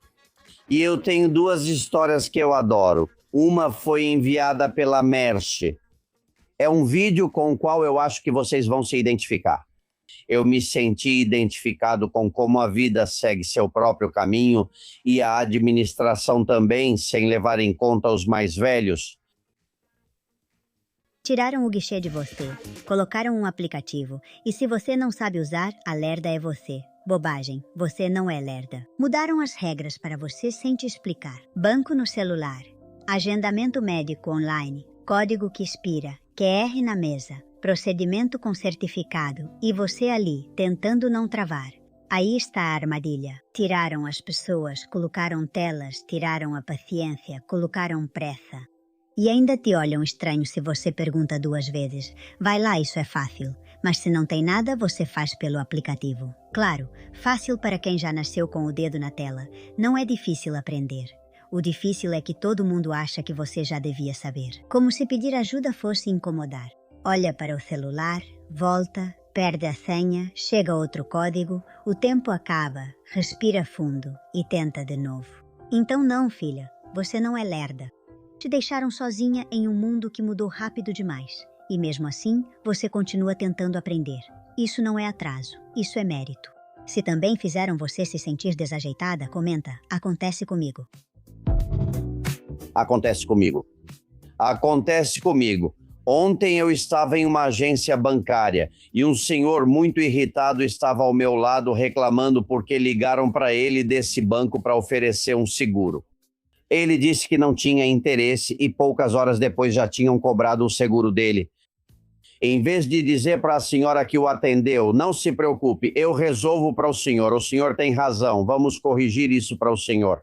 Mas vá até o aplicativo e faça por lá que é mais fácil. E ela foi tomar um café. Algo se perdeu, não é? Isso é empatia, humanidade, chame como quiser. É não querer cuidar dos seus porque já não são mais os seus. Bem, talvez a maior prova disso seja que nos bancos todos, nas caixas de poupança também, trocam as pessoas de agência. Para quê? Para que não fique amiga dos clientes. Para que não estabeleça confiança. Ou seja, procuram inimigos, procuram máquinas. E sempre que puderem, vão tirar os humanos e colocar máquinas automáticas que então serão mais frias que o gelo. Que maneira de ganhar dinheiro com a gente. Cobram comissão até para respirar e ainda por cima querem isso, que haja distância, maus tratos. Eles gostam disso. Bom, não quero terminar assim, porque hoje é sexta-feira. Vamos terminar com o Abraham Gomes, que fez outra genialidade e postou no canal dele no YouTube. Não deixem de assistir. Como vocês estão? Eu mentiria se dissesse que estou preocupado novamente com Pedri. Sempre ele na minha mente. É como quando te sequestram, sabe? Você não gosta de ser sequestrado, mas tem algo, tem uma atração ali, sabe? Acho que tenho a síndrome do isso é o cúmulo. Com Pedri, a Espanha tem a síndrome do isso é o cúmulo, porque estamos com ele, gostamos tanto dele. Ai, Pedri Chaves, quantas lembranças. E estou preocupado porque agora ele tentou tomar algumas medidas extraordinárias contra a mudança climática que ninguém entende. A primeira coisa que ele fez foi ir, ele e 2 ministros, cada um em um avião diferente ao mesmo tempo para a OTAN. Essa medida, eu te digo, não teria passado pela cabeça de ninguém, mas de verdade, de ninguém, sabe? Pois ele tomou. E depois disse, e daqui eu vou sozinho em um avião 2 vezes maior, um Airbus de 180 lugares por aí, para a formatura da minha filha no Reino Unido. Porque quando ele soube que estavam acontecendo os incêndios agora mesmo na Espanha, disse, urgente, tenho que ir para o Reino Unido, fico até domingo. Ele foi para lá em um avião 2 vezes maior, o pessoal reclama, como assim ele vai de avião? Não é por causa dele, é o nariz. É que não cabia, quer dizer, ele tentou colocar muitas vezes ela dobrada. Ele tentou colocar ela dobrada no Falcon, no carro, sabe? Ele tentou empurrar isso dobrado para cima da gente, mas não alcança. Ele pediu para ir mais tranquilo e colocaram o Airbus, que é mais comprido. Ele respirou. Na Espanha, todos nós e o planeta respiramos também. É isso. Todos confidenciais. O lance do nariz do Pinóquio, como não cabia na sua boca, que tinha que pegar um Airbus para conseguir entrar, vocês entraram, foi sensacional. Bom, Abraham Gomes, não deixem de ver os vídeos dele. Amigos, o fim de semana está chegando, com certeza vamos aparecer por aqui em algum momento. Ultimamente já virou regra publicar alguma notícia de última hora no sábado ou no domingo. Algum dia vão nos deixar descansar. Eu quero ver a final de domingo e que a gente vença. E ganhe a Copa do Mundo. Vamos ver se conseguimos. Obrigado por estarem aí. Um forte abraço a todos. Se cuidem. Confidencial. Eu sou confidencial. Todos confidenciais. Todos confidenciais.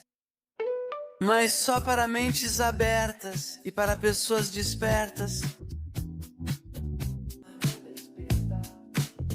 Da trincheira, as balas assobiam e não há como sair lá fora.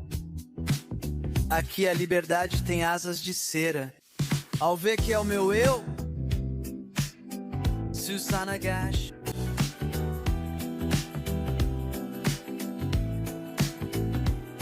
Sua garota é o meu eu, e tudo mais, muito obrigado, obrigado. Obrigado. Obrigado. Obrigado. Obrigado.